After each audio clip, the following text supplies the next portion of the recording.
Bamboo Projects is an organisation that assists people with mental illness and physical disabilities. We help them to develop life skills, to give them natural coping mechanisms, and to help them with day-to-day life.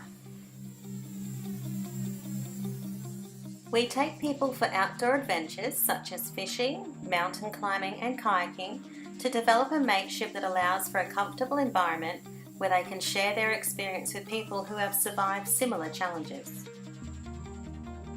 One of the first people to contact Bamboo Projects was Brett back in 2015. He now volunteers his time with Bamboo Projects, assisting people through their challenges using his experience to help them. This is Brett's story.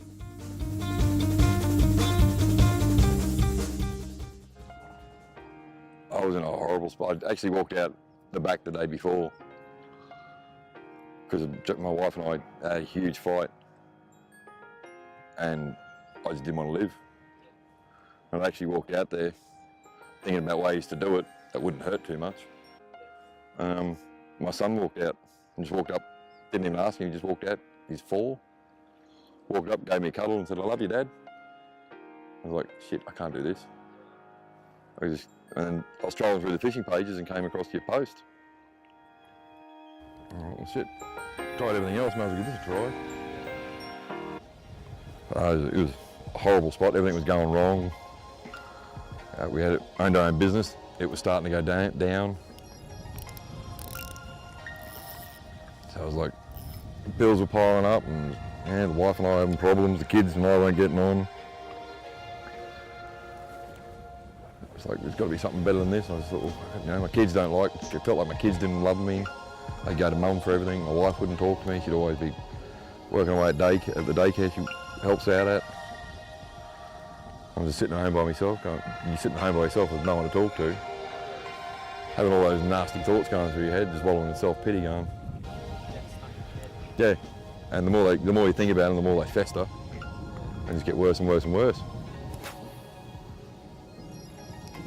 I got weird. One time, Jay came home from shopping and I was butt naked lying in the middle of the lounge room floor and I punched myself in the head that much I'd split my own head open. Just that you had that many thoughts going around your head that you knew weren't right, but you couldn't stop them.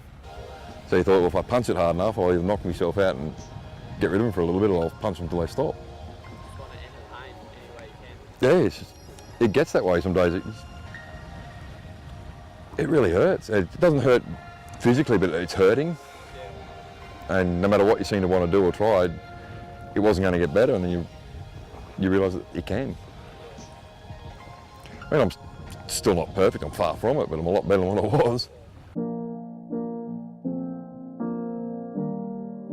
A lot of the psychologists, they've got their place in treatment of it, they really do. Yeah. But it's hard to talk to someone that hasn't been through it, that hasn't suffered it.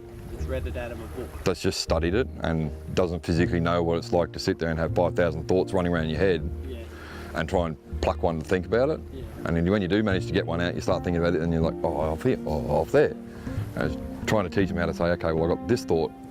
Let's just try and stick to this thought. Let's work on this problem.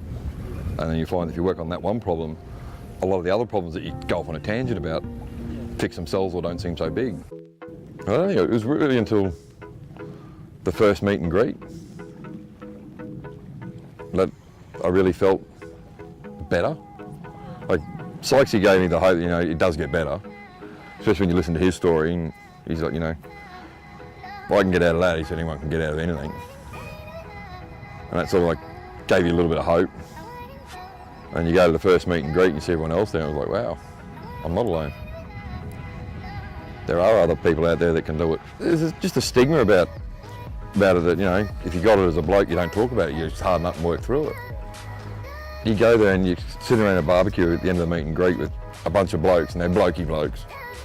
You're like, "Argh." And all of a sudden one of them starts talking about feelings and you're like, huh? Where'd that? And it can be the blokiest bloke, like Bob. Big Bob talking about his feelings. Like as much as everyone that goes there has generally got some sort of issue that's going on with them, like everyone does. And when you've got anxiety and depression, it seems to amplify it 100-fold. But they'll all turn around and help someone else, regardless of what their own problems are. They like to help. I know I get a kick out of helping other people now.